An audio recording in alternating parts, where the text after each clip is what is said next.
And here we go. What's up, guys? How we doing? John Sintez back here, Cutternation Podcast.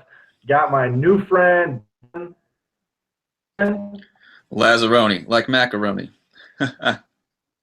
like macaroni. Lazzaroni of At the Wave Method on the podcast today. First off, don't forget to go over to my online store. You can find it through my Instagram bio link. On there, I've got my shirts. I've got my J-Band, my tap-weighted balls, adding some new products from the Oat Specialty guys.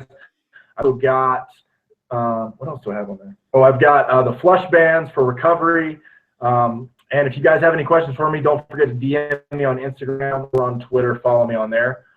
Dan, thanks for coming on the podcast. I really appreciate you, set linings up and getting things going there. So, Dan, where are you from? Where are you out of? And where'd you play? Yeah, man. So I'm out of the East Cobb area in Georgia. So kind of the Mecca. If you play baseball, you kind of heard East Cobb. So I'm in that area. I played at Lassiter High School. Went to a low D1 up in New York called Siena. Played at UAH in Alabama, Southern Poly in Georgia. Played in the Frontier League with the River City Rascals and the Schaumburg Boomers. They actually won it that year in 2013. And then I played with the San Diego Padres from rookie ball, high A, double A, triple A, as far as experience. That's awesome. So you've really been around. I mean, I've never played affiliated baseball in the States, and so you've been through the indie routes, you've been through the affiliated routes. You're now doing amazing stuff with coaching. What do you feel like was one of your better experiences with indie ball, or than affiliated minor league ball, or what? So, I learned a lot of things from different stages in my pro career. Indie ball really, it kind of shaped me as being able to understand what the business side of baseball is like, and you really get put into the situation of, okay, this is kind of how it is. It's no longer the college route, or it's not so much as team orientated as I would have liked it. Like double A was probably the best team orientation I was in as far as guys. Now the Frontier League, I was with the Schaumburg Boomers. That was probably the best unit of guys that I've been around. Indie ball's got its ups and downs, kind of like anything else, especially as you're new to it. You kind of got to feel it out and find your niche of guys and get along with a different, a bunch of different personalities and kind of come into your own and figure out, who you are as a player and work whatever's best for you. So I think it was a pretty good experience. You always kind of learn something, whether it's positive or negative. So. Yeah, that's what I try to tell people. I've never played affiliated, but I do know a lot of information about it. You can help me out with this too. I know that a lot of the affiliated stuff, I don't know what level it changes as far as like trying to win baseball games, but I've been to a rookie ball game, I've been to a low A, and the guy gets taken out in the third or fourth inning because he's on a pitch count, and it's just like, what in the world? Are you trying to win games? And then you find out, you're trying to develop pitchers, you're trying to do all the stuff. He's on a pitch count. He might be fresh off the boat, from wherever, throwing 100 miles an hour in the first 3 innings, but throws 8 strikes, and he's still in the game. And he's given up 10 runs. Yeah, man. Yeah.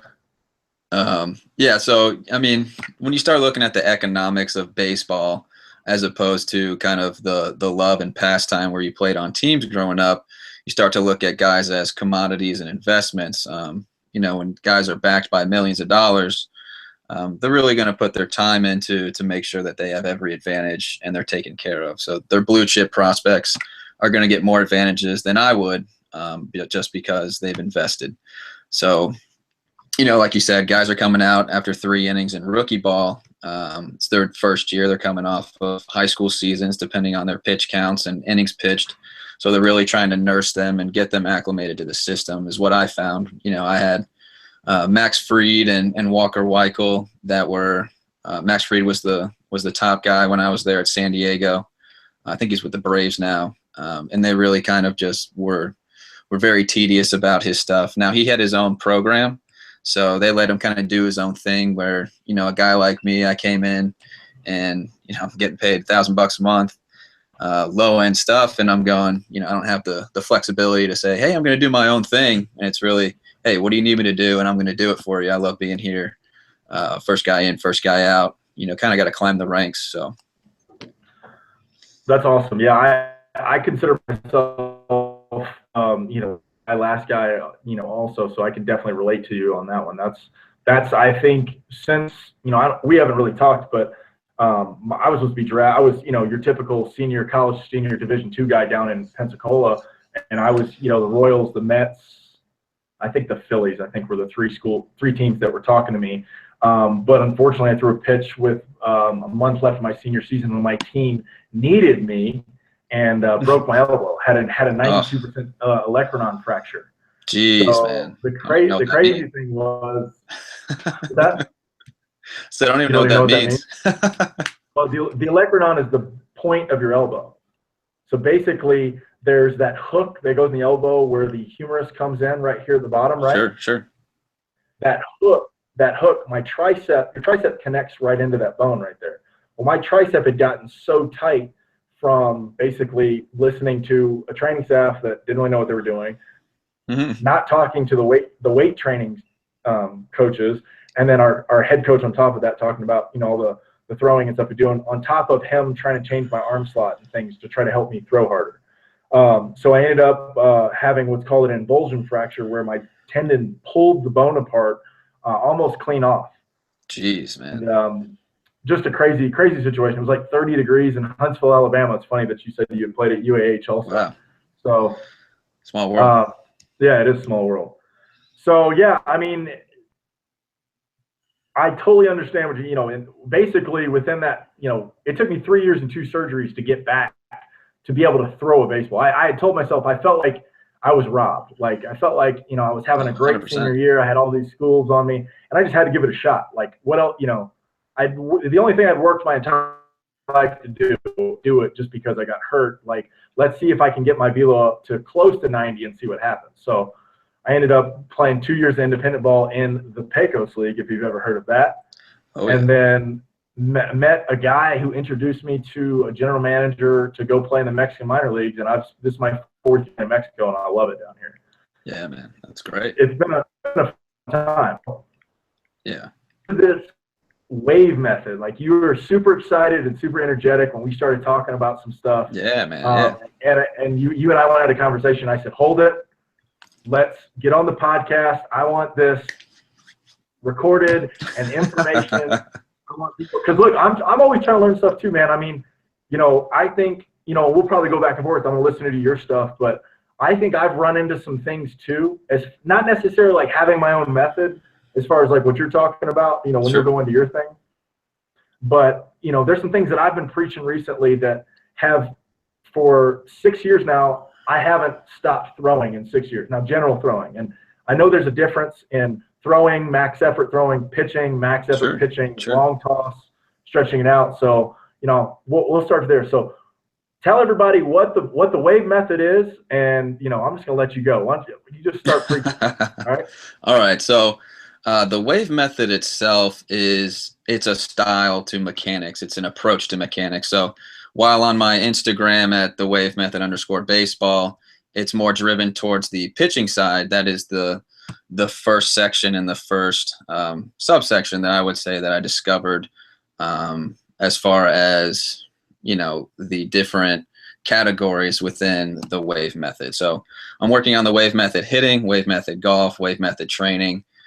So it's a style, it's an approach, and it was designed off of me observing ocean waves and just seeing the properties and how they crashed onto the shore. So a wave builds up its energy, comes to a crest, and then releases all of its energy onto the shore. And I thought to myself, wow, that looks pretty smooth. There's no twitching there. It doesn't load back and then thrust forward. It doesn't pause or come to a balanced position. It's continuously moving, and then it exerts all that energy down. And I went, when I stand in front of a wave, I feel a good amount of energy. And so I said, does this translate over to pitching mechanics? Can I incorporate that type of fluidity to it? And kind of take the path of least resistance. So a wave takes what energy it can and uses it. It doesn't try to create more than whatever it's building up, whatever it may be. Some waves are smaller, some waves join together and create a bigger wave. Some crests are big, some crests are small. So, it's kind of like players. Some guys are tall, some guys are big, some guys move quick, some guys move slow. So all the properties kind of marry over to, different players and so on and so forth. But the wave method itself, I believe, is the path of least resistance with the most assistance, creating the most energy output with the least amount of strain on the body. You're probably attest to this, the hard work, put in the time, do all the right things, and then just go out there and give it everything you got. Killer mindset, winning mindset, execute, yes or no, sir, do what you got to do, listen to your peers, also kind of be your own dude. So there's a lot of stuff you really got to focus on and kind of make sure you get it all right. But that's kind of the gist of the wave method right there. Okay, I like that. I like that. Me being a Florida guy, I could visualize exactly what you're talking about. We didn't have a lot of surf, but I was in the water a little bit, and I totally makes sense for you guys that don't really. Maybe I can do a little visual. He's talking about how it kind of builds up, and then right when it gets to its peak, right here you see this face right there, and then it kind of curls over, and then that's where the energy kind of comes through. That's kind of like what you're talking about, right? Yeah, that's pretty accurate. Yeah. Okay, cool. So saying about attitude and everything on there, that's something that, I've been doing a lot of live streaming this week on Instagram, and I get a lot of questions from kids about, how do I throw harder, or what's my mindset when I get on the mound and everything. And something that I recently had heard from, I got a couple friends that are in the big leagues, and one of the guys was just talking to me about really is going on, because you get to this point in the big leagues where a year or two and you kind of got comfortable, the game changes because you grew up your whole life trying to win the game, right? And you're trying to win the game, and then all of a sudden there's these little subcategories, these other substats that help you win the game but also help you get paid, and so there's this thing of this, there's this statistic that I've been throwing out recently is 1.8, 1.9, which is strikeouts per inning, and something that I've been looking at. You can go look at all of the starting pitchers in the big leagues. These guys who have a ton of innings. If you look at their innings to strikeouts, the guys that are getting paid the most are somewhere in between, 1.7 to 1.9 strikeouts per inning, and so that's something I really picked up, and it was completely opposite what I grew up with. And I was huge. I mean, you're an Atlanta guy. I'm Braves in the '90s, like Greg Maddux, get ground balls, and then I went back and looked at it, and even Greg Maddux was ground balls and do what he's got to do, but yet he's still top 6, top 10 in the league in strikeouts every year. So I'm going like, wait a minute, like he's considered a contact pitcher, but yet he's still punching out everybody and their mother. He's got a minimum 7, 8, 9 strikeouts a game and just doing what he wants at will with the ball. Yeah. The mindset of that, I really like that. So as far as the wave method mechanically, there's something that you're putting through in there. What do you feel like that's different that you're preaching? That I saw you post an Instagram video recently with the men's league guy that you're talking about, and he was real impressed with what you're doing. So can you explain to everybody what your process is right there? Sure. So that's Pat, and working with Pat, he's had some shoulder problems, so I really approached him a little more tenderly than I would, let's say, a 15-year-old. And we just started talking about what's working for him and what's not working for him, what he's feeling and not feeling. He's really adamant about getting his curveball back. He said, I feel like I lost my curveball 2 years ago, and it's really tough for me to get that over the plate. So we first started with how to manipulate the curveball to get it in a better position. And then we started talking about how to alleviate arm pain and arm stress and kind of use the body a little bit more efficiently. And then, the last video, we started to talk about how to manipulate angles so that you know where your pitches are going. The biggest thing I see with a lot of players and even today, and first off, I just want to give a lot of credit to all the baseball players out there today who throw consistent strikes. There's not enough, I feel, appreciation for that consistency, because what I see with the current mechanics is everybody goes past what I call natural release. Therefore, once you go past natural release, you become in this feel zone, and you have to feel some type of muscle strain, stimulation, resistance that's consistent to get to a certain spot. So I don't know if you can attest to this, but you probably have a different sensation with your arm for outside than inside, or for up or down. You activate something more or something less, or for a curveball, depending on what you want to do with it, outside or inside. There might be some type of muscle recognition and stimulus that you go, okay, that was exactly what I was used to, and that's consistent to me, what I feel is a strike. Where the wave method teaches little to no arm resistance. It really feels like it's really cutting through the air like butter, what I call the sweet spot. But going back to Pat, so with Pat, we're just working on how to command his pitches, how to utilize his body a little bit better, get his curveball over for more consistent strikes, and then keep the ball down somewhat relatively in the zone. Okay. All right. So, I mean, I like all that, the quick arm. I can definitely attest to the feeling part. When I'm doing lessons with guys, whatever, I'm a big video guy, especially when it comes to execution. And so even for myself, like I video this past offseason, I videoed every bullpen that I had just as a plan that I wanted to show, some of these kids that follow me and stuff, like, look, this is what I do. Like, this is something you don't see someone, a lot of people, especially in the big leagues, don't want to show what they're doing.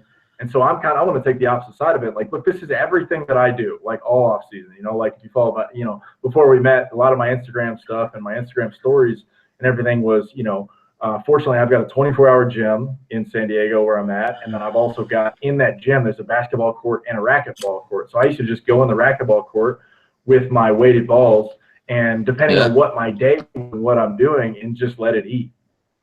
And I have not felt this amount of strength going into a season ever. And that's one thing, I know I'm older, I'm 31, and I know that there's a difference between younger guys using weighted balls and older guys using weighted balls. And I definitely want to make sure that the younger guys understand that I don't think it's bad that you use a weighted ball. I think that you need to control how much weight you're using. Like, I don't think a high school senior should be doing a 21-ounce, a 32-ounce ball unless he's got the muscle mass, the technique, and everything down. Even then, I'm a little worried about it. I think a younger guy, because my concept is, especially for what I see, like, you got young kids throwing footballs all the time, right? And a young kid's football, and I think I want to say it's around like 14 ounces or something like that. So what's the difference between a 14-ounce football and a 14-ounce weighted ball? Well, the technique, how you throw it. Obviously, you're going to throw a football where the ball stays by your ear. The elbow is going to be in a good position, and stuff from there. So can you elaborate a little bit more on what you were saying about your hand going through butter, good in a good position? I also saw on Instagram, you had one of your clients in a very strong position. I really like his release point. Matter of fact, kind of looked like my logo right here. I don't know if you noticed a little correlation in that. Yeah, no, it looks spot on. Yeah, I mean, I saw that and I was like, okay, this guy knows. That's what, because when I find people on Instagram and the stuff that's going on, I'm like, okay, I'm just trying to learn stuff, like I said. And so I see your thing, I see this kid, I'm like, all right, I see this. Now I'm looking for videos to see if I can see any other evidence. So as far as the arm path, what can you describe kind of, are you a what they call a scap load guy? Are you a finger to the sky guy?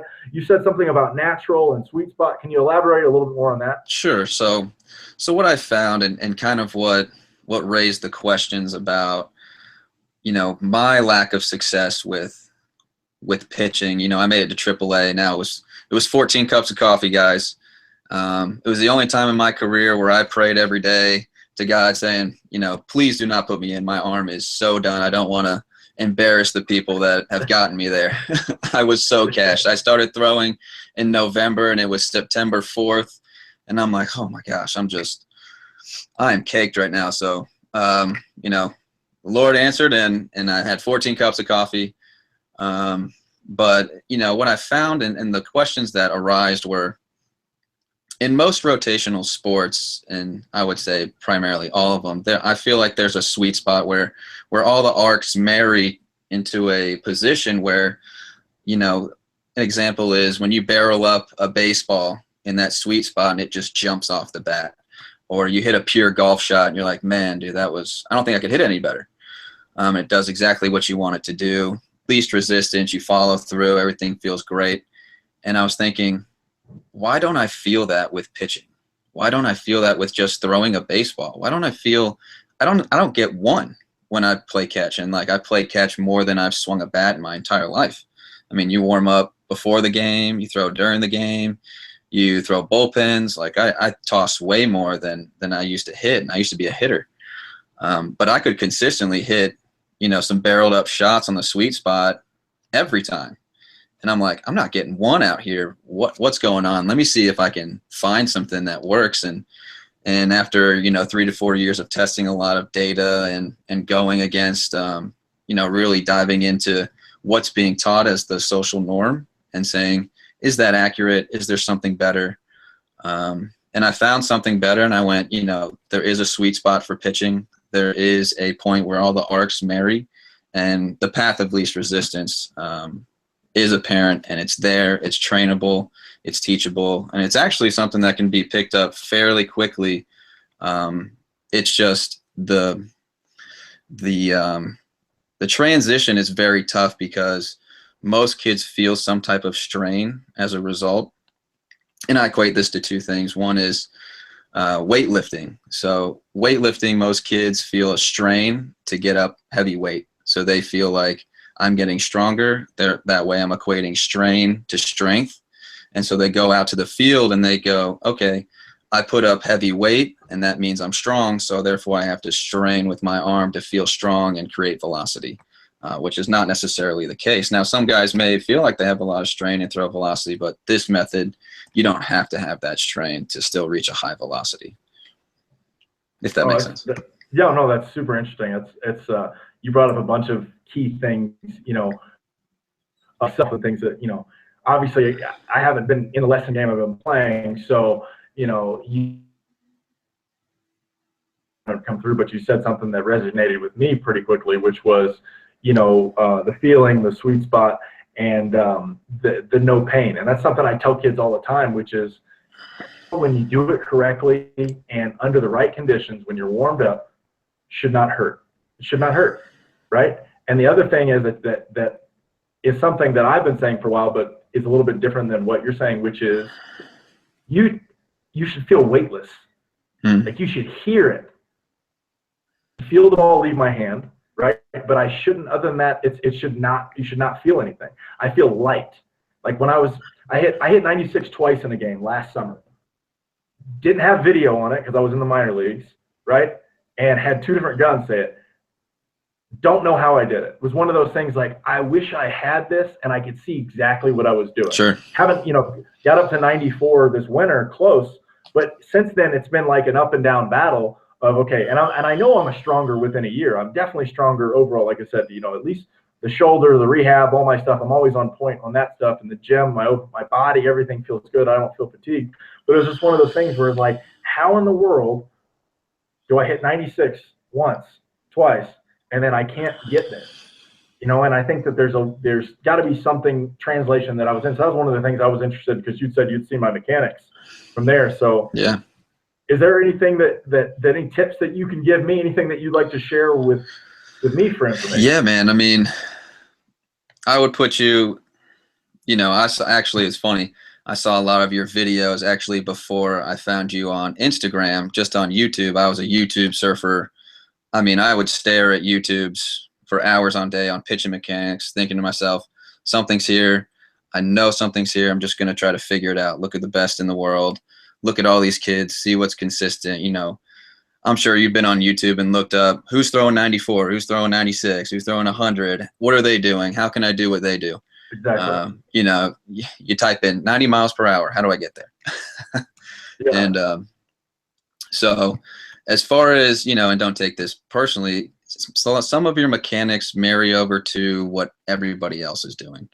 And what I see in the big leagues and with most kids is that 99% of players are not as efficient with their mechanics, just by probably word of mouth or teachings. There's only one guy I see that two guys that I see that kind of move in a way that's close to the method, but you know, and that would be Aroldis Chapman, and there's a guy for the Braves. I'm sorry I don't know his name, guys, but they both throw at a high velocity. And as far as for you, man, you know, the one thing I see for you is you have an extended arm separation.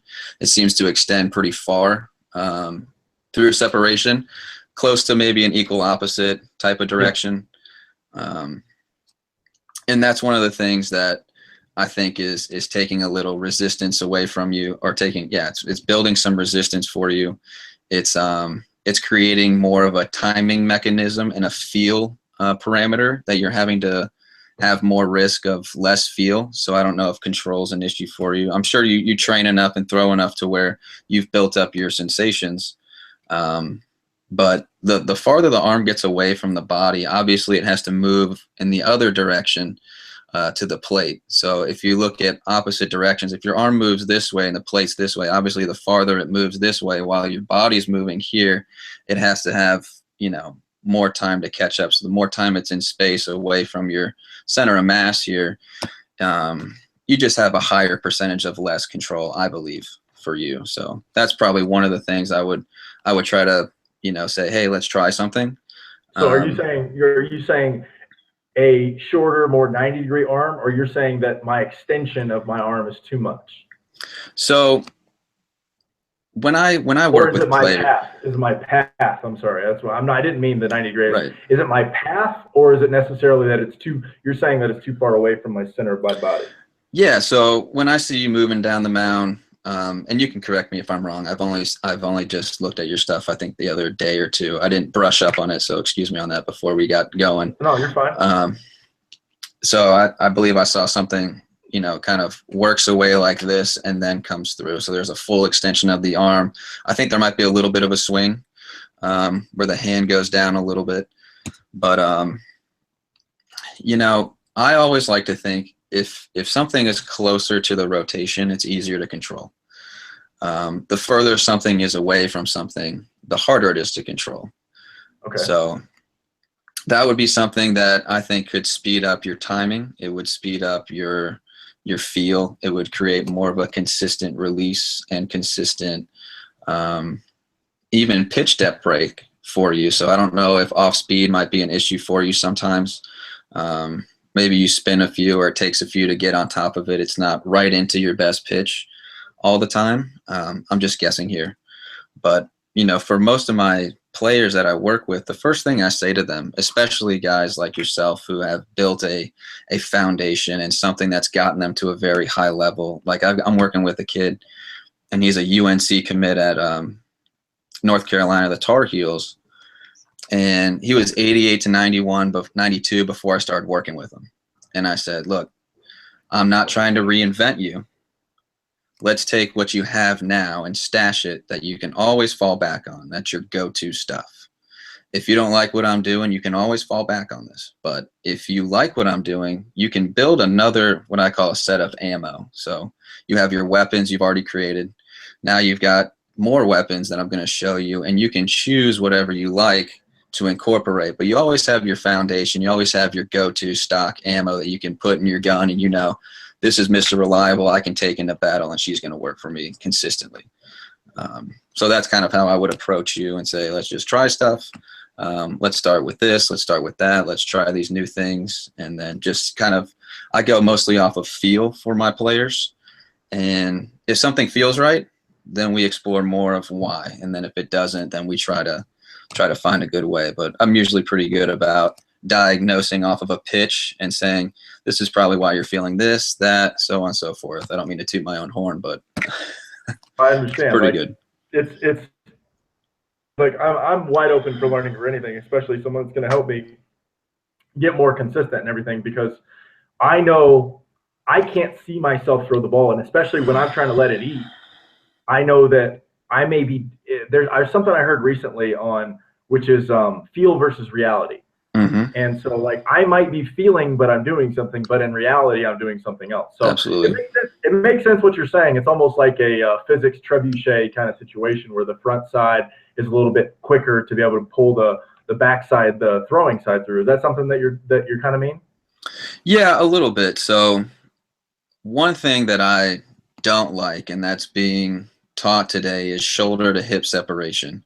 You see the guys with the hips rotated all the way forward and their shoulder and arm are back. I think that is one of the plaguing things, and one of the things most guys are striving for velocity, saying, hey, my hips just need to fire super quick and everything will take care of itself. I'll just whip the ball through. And it's actually, I believe, far from what's actually happening. You may throw harder, but I guarantee you there's going to be some resistance and some arm sensations that could possibly, do some damage to you. So I don't denote that shoulder to hip separation does need to occur, but not to the extreme that we're trying to get, where the chest is facing, the third baseman and our hips are facing home plate. I feel like that's a little bit of an extreme. Yeah. So little things like that, velocity training today. I want to make something clear, guys, is that I don't have anything against velocity training or weight training or any of that other stuff. My big thing is, until you understand how to properly use your body, you're strengthening and putting stress on areas that could possibly hurt you without proper instruction. So it's kind of like putting, NOS into a car that only goes to second gear, and then you're trying to just rev that engine up, and that thing can't get out of second gear, and you're just hitting, just beating at it, and you might get a few spurts, up there, but you're just, you're kind of just fighting yourself. If you learn how to shift properly, then you can, once you get to fifth or sixth gear, hit that NOS juice and really start cruising. So. Yeah, it makes sense. Yeah,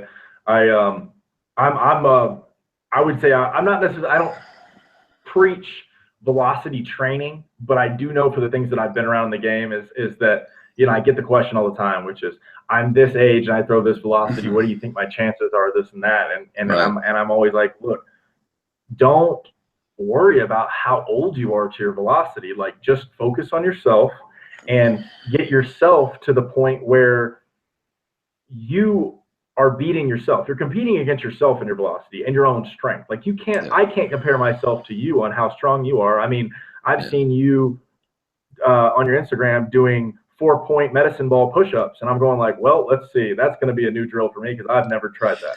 Like I saw you do, or you even jumping on a medicine ball on top of a BOSU ball, and I'm like, also 6'3", don't have the same center of balance. I don't know. Yeah, please don't try that. I don't know what his stats are. I was like, I don't know if I'll try that soon, but I was like, one day I might give it a shot. But please don't try that while you're still playing. I don't want to be the guy responsible.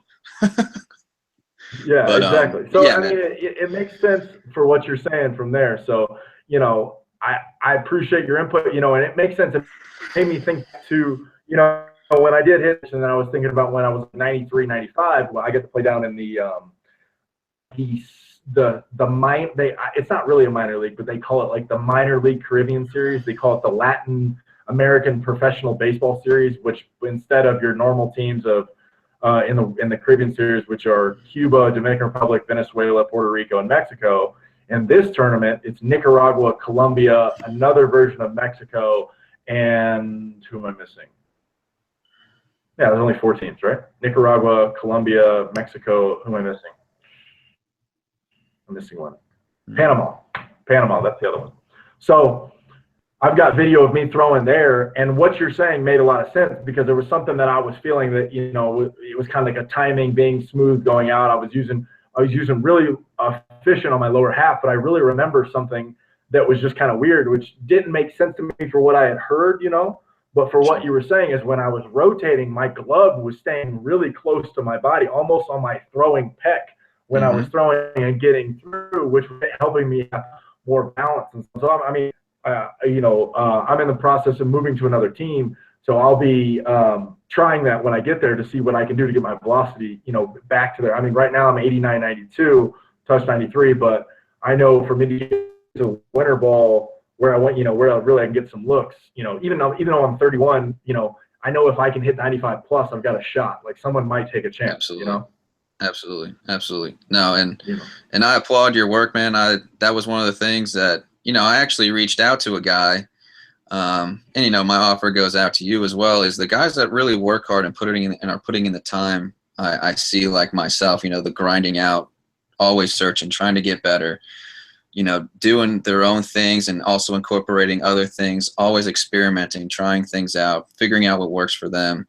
I made an offer to this guy. I said, hey man, you just come down here. Like, I'm not going to charge you anything. I just like your work ethic. You're 23 years old. I tried to, I didn't just go straight to the affiliated ranks. I went to the Indie Pro draft. Like, so here's kind of how kind of I got, thrown the dice is in February of 2012. I go to a pro showcase down in Fort Myers, signed with this team called the London Rippers. I don't know if you remember them in the Frontier League. They dissolved after 1 year and had a pro contract. 2 weeks before spring training happens, they say, hey, we're going to let you go. I go, well, what do you mean you're just going to let me go? I say, yeah, we're just going to let you go.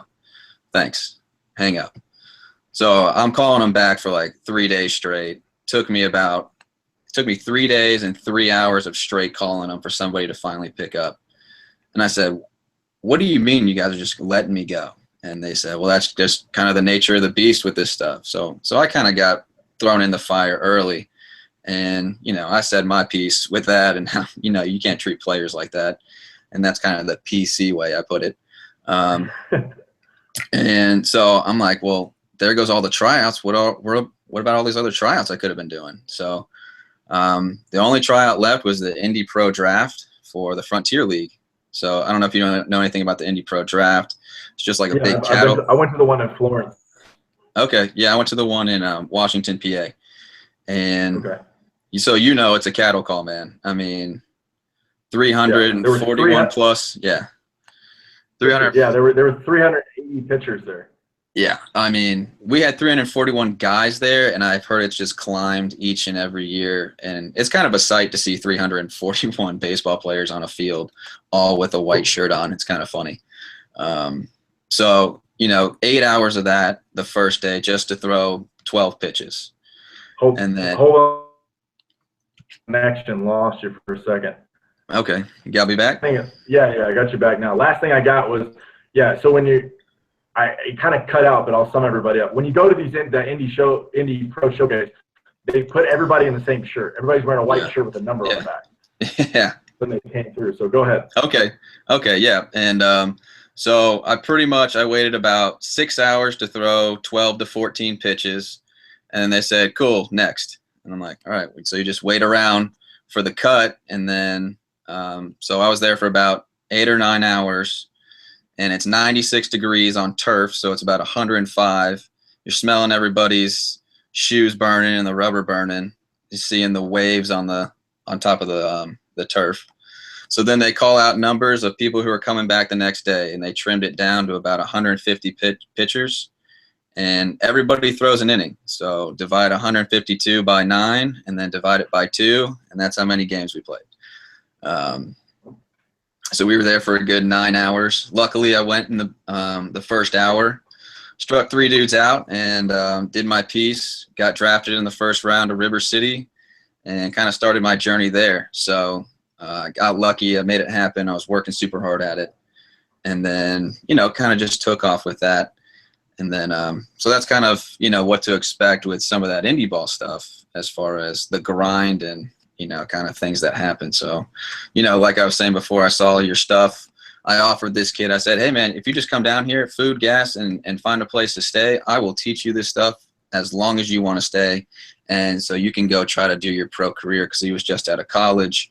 And I was like, dude, come see me. I see your hard work. You just need this one key piece.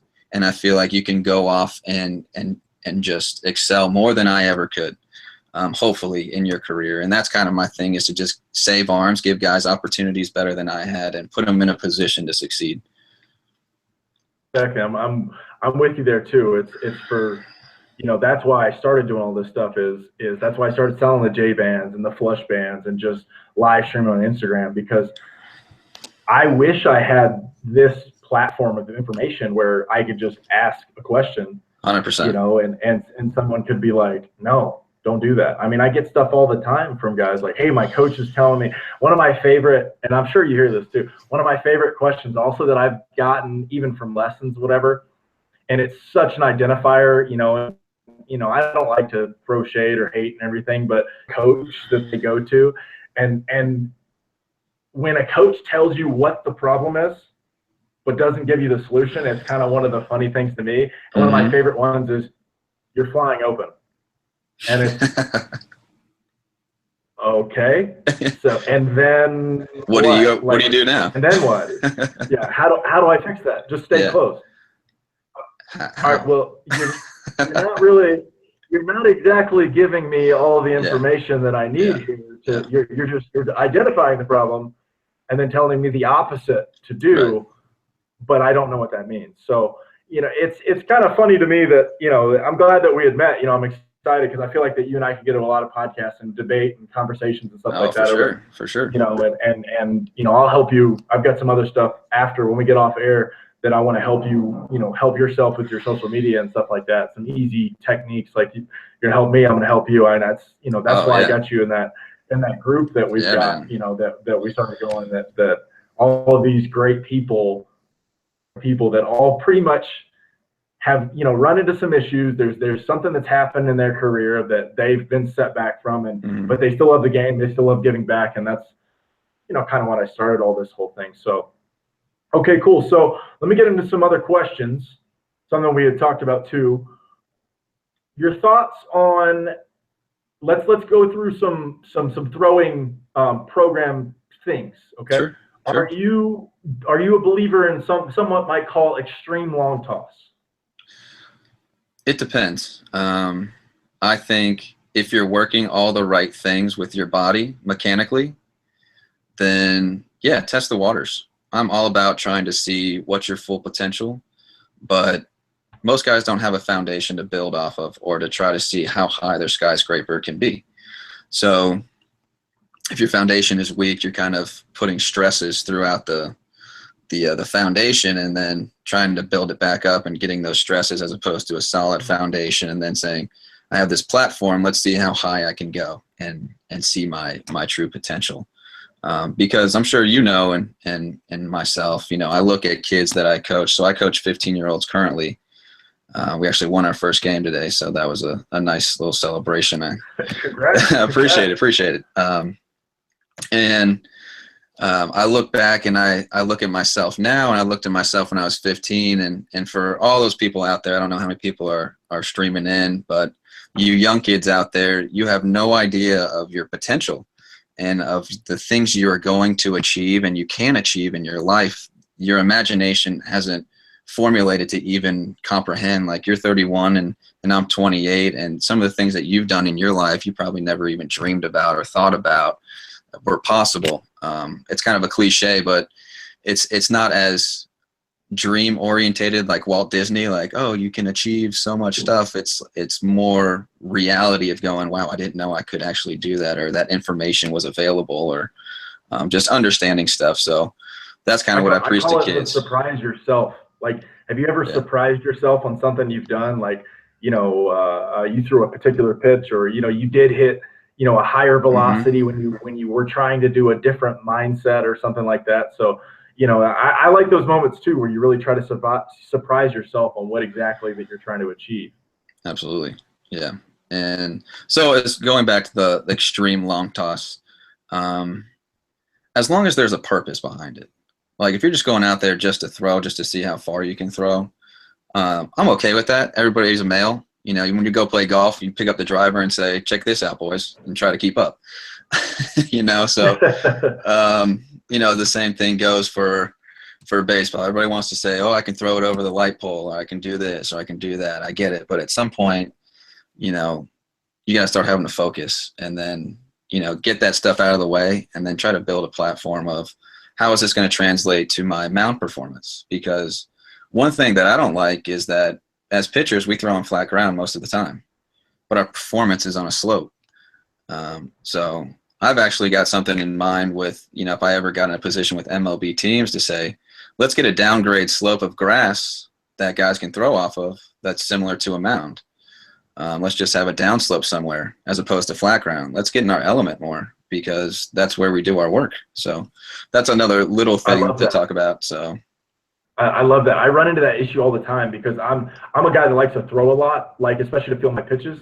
But for me particularly, especially for some reason I think it's because I'm a cutter guy, when I do throw my seamer or my sinker, that when I throw it on flat ground, I don't get the same action.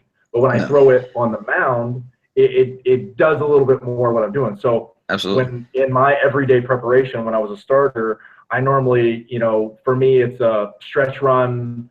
I like to warm up with my tap weighted balls, and then I get into my throwing, and then I stretch it out, and then when I come back in, instead of throwing my flat ground there, I get the catcher into what we would call a short box, which is not even on top of the plate, another 2 feet in front, as you would know. And I feel so much better and more confident with executing my pitches, seeing the spin, getting the feedback from my catcher about how my cutter's spinning, how my curveball's spinning, how everything's moving and what it's supposed to be doing. So that's an awesome piece of advice right there. I really, really like that. I think that's a very underrated thing because, everybody's very quick to want to throw the flat ground, but I totally agree with you. Like one of the other things that you probably could see if you went back and look at it, but I've always been for some reason, since I was a young kid, I've had a longer stride than everybody out there. Like my stride is, I'm 6'3", and my stride's maybe for someone that's like 6'7". Like I just get out there. I don't know why it's been that. And every time I've tried someone's gone to me, hey, if you shorten your stride, you'll throw farther because you get your foot down earlier, blah, blah, blah. I understand the concept that never could get it to translate. But one of the things I did notice and feel was like when, and they were like, oh, you miss up, this and that. And I don't normally miss up with that. It was more of a like for me it was a release point thing. If I missed up, if I just held on to the ball longer, the ball would go down. So I really appreciate that. But that's some outstanding stuff right there. So okay, so next question real quick. Sure. So we did extreme long toss. So in the programs that you were with the Padres and the other things, what do you feel about some of these MLB teams that say you can't go past I think it's like 150 or 180 or something like that? What do you think? I understand the thing on the line, but what's your thought process on that? So with current mechanics today, I think that's the big plaguing issue is guys are being asked to throw at a higher velocity consistently. So it's more stress, and then the premium of weight training that people are incorporating in and just understanding as, okay, that makes me a better athlete, when it really just makes you a stronger athlete. Doesn't necessarily translate if you don't know how to use it. So when guys are putting heavy loaded stress in the gym and then having to put that heavy loaded stress in the performance side in the game, they're probably saying to themselves, well, when these guys are in practice, let's not let them max long toss. Let's not let them throw the heck out of it super long or air it out and put more stress on the body. So I think it's more of a precautionary thing. I was taught that, don't go past 150 when I was with the Padres. There's no real reason. Your ball's never going to be on that arc out there. And I, looking back on it, I'm like, well, I'm never going to be on a flat ground pitching. So what am I doing here? Exactly. So, I think until the mechanics of the wave method really start to infiltrate the systems and people start going, wow, I can throw every day without having to use my arm for effort, my shoulder for effort. What I love about the wave method is it allows players to throw more consistently without having to go through the recovery and the pain and the soreness, so that they can work on their mechanics and work on their performance more frequently.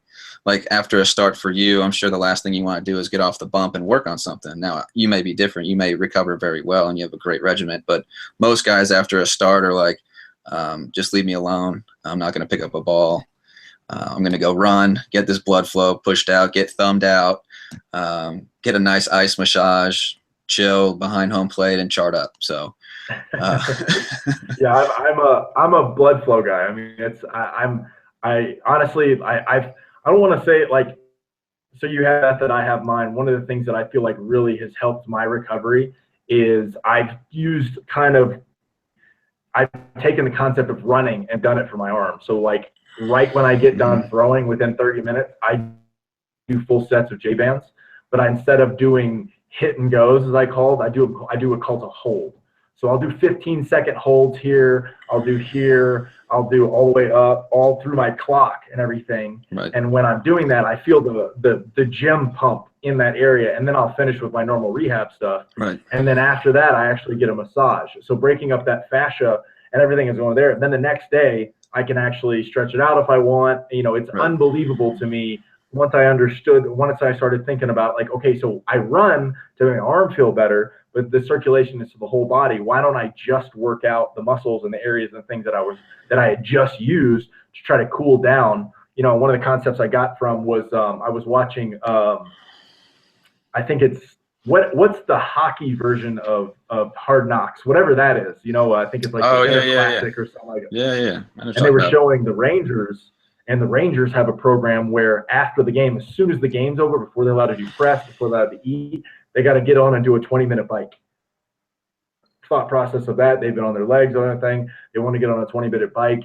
It's a flush, and then that way they're ready to go the next day. And I was like, oh my God, that makes sense. Like, none of their guys, they had one of the most injury-free seasons besides like real, you know, like guys, you know, hitting the boards and the ice thing, but they were one of the least amount of injury. So I was like, okay, so that's when I started doing that with, and I don't know if you want to try that with your guys, definitely give it a shot, but, or even yourself. Like, it's something that I really enjoyed, you know, I'll pass that along to you, that really made a difference in, especially when I was relieving, like this winter, I started off as a closer, then I was the 8th inning guy, then I had 5 starts, then I came back and I was a closer, then I was the 8th, 7th, and the 1st.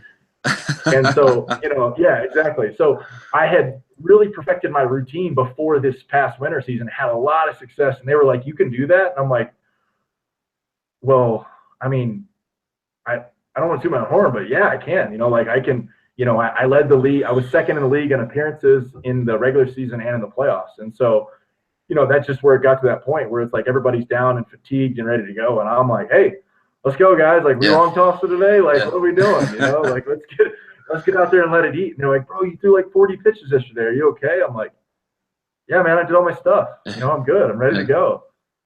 So I appreciate the input on that. That makes sense. You know, what are the extra stress? Because I had wondered about that too, because I even had a guy, a friend of mine, who went to one of those academies in South Florida for pitching, and good for him. I mean, he's one of those kids that, like you're saying, did all the work, went to the academy, spent like a year and a half, had some bad luck here and there, and then comes out of the academy 97, 98, man. And I'm like, wow. You know, I'm watching this video. I'm happy for him, and ends up getting drafted by the Red Sox. And the kid calls me like 2 weeks into camp, and he's like, yo, I'm an extreme long toss guy. They won't let me long toss. They won't let me do this. They won't let me throw my weighted balls. Like, I can only do this. He went from like 98 to when he showed up, he was like 94. And then by the time he left, he was like 88. And I'm like, well, what happened? What are you doing differently? He's like, I'm just not getting the same work in. And obviously, as you know, when you come out of college and everything, everything's super restricted. And he said he was like, they were worried about my innings. I was throwing once every 10 days, and I don't feel like I was getting my work in, blah, blah, blah. And, then they made him go to the doctor and get an MRI because they're worried about his shoulder, his elbow hurting. He's like, I'm not hurting. And he's telling his coach. And so finally it hits me, and I'm like, oh my God, it makes so much sense why this guy's not allowed to, because if he gets hurt under so-and-so's watch, that guy's fired. So that guy's going to follow the protocol right away and be like, no, you can't do that. You have to do this. Yeah. If you do it on your own, whatever, that's on your own. Yeah. I'm not losing my job kind of thing. So, did you ever see anything like that out there? Oh, man. So, here's kind of a tip to all you guys out there who don't know kind of about the pro game, especially affiliated side. So, once you get to affiliated ball, those coaches are really not going to do a lot with you. You have to ask them. They're not going to really tell you unless you are one of the blue chip prospect guys. And even then, they're really kind of hands off because, so I was a sidearm guy. I was a sidearm specialist guy. I dropped down, frisbee two seam.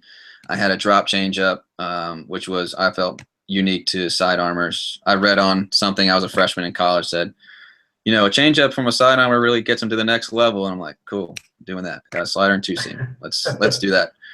So I worked on that. So I had a drop change. It was one of my out pitches as well. And the thing about sidearm or something unique that gets the job done, or somebody that throws hard currently, the last thing a pitching coach is going to do, whether or not they're right or wrong, is say, hey, do this. Because if you're getting outs, if you throw hard, if you're successful, like look at a guy like Alex Wood. Would you ever teach Alex Wood's mechanics? No, not even close. Yeah, I mean, would you teach Hunter Pence's mechanics? Hitting, No. So, but the stuff works for him. So, yeah. If the guy's getting outs, if he's throwing good, if he's hitting bombs, the last thing you're going to do is, hey, look like Griffey, or hey, why don't you clean it up, Wood? Like you look, use whatever you want to say to whatever Alex Wood looks like to you. But so just be aware of that, guys. Kind of be your own guy as far as what works for you, what doesn't work for you. And I wrote in a post, I said, if it hurts, find another way.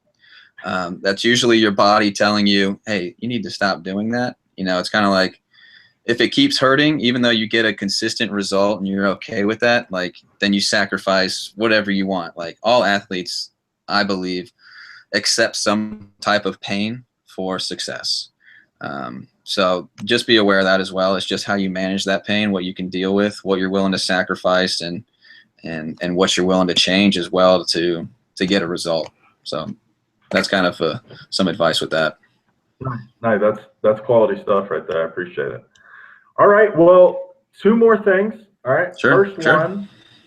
First one. Do you have a question for our audience? Let's start. It's kind of a new thing I started doing. Sure. You want to throw something out, guys? We want you to comment your answers into the comments of this video. It'll probably be on all the platforms: Facebook, Twitter. I'll probably have a little segment on Instagram and obviously on YouTube. But you want to put your answers to the comments in YouTube. So if you tag me or you tag Dan, he and I are going to go in there. We should be able to answer the questions and go in there. So Dan, do you have a question for the youngsters? Yeah. First off, nothing against Hunter Pence and Alex Wood, so don't feel like I'm bashing those guys. Just to reiterate. So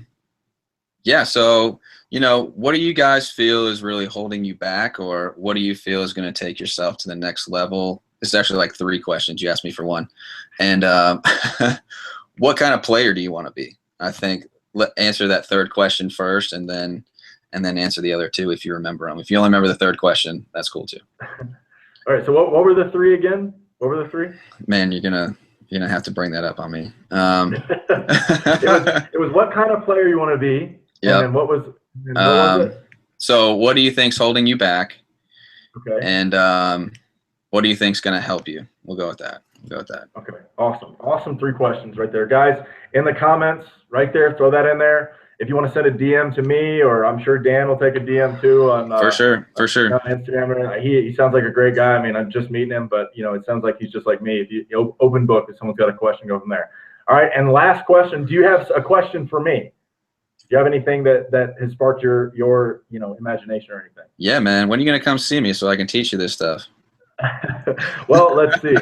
Considering that like last year I spent 2 full months, I spent 10 months in Mexico playing. Like it was awesome, being 2 seasons, winter ball and everything, so I've moved to San Diego, unfortunately, farther away from you. So I mean, I'll have to see what happens, but I think we'll definitely see what we can work something out for sure. Yeah, cool. You got anything for me? Any more questions? Anything personally or anything? Let's see. Yeah, you know what? Let's see. Okay, so you were sidearm guard. Didn't know you were a sidearm guy. Yeah. What was the top velocity you hit throwing sidearm?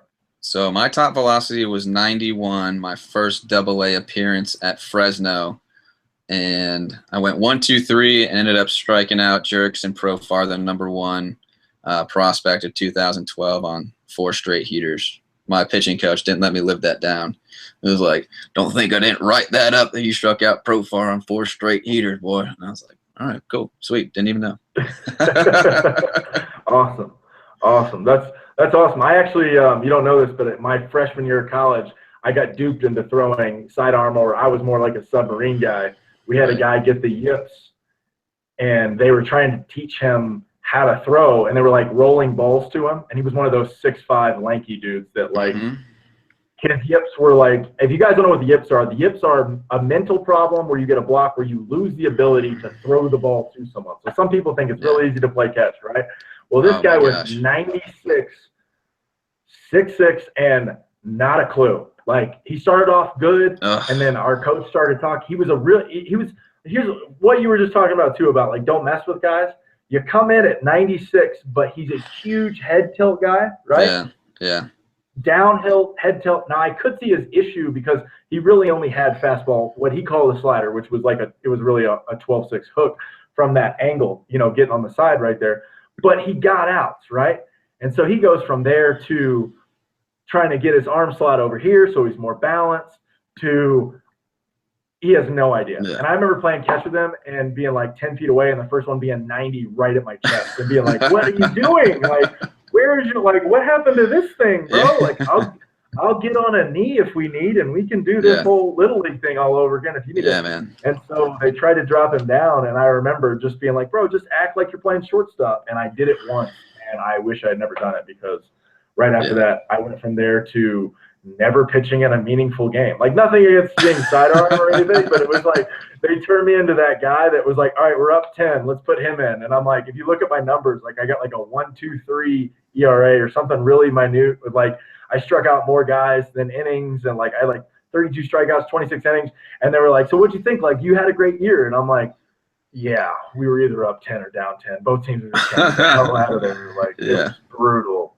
so cool. All right, well, I think that's a pretty good stopping point for now until the next time. So can you go ahead and tell everybody where can they find you on social media and where exactly you're at over in the East Cobb, which is basically Atlanta for not so many people know.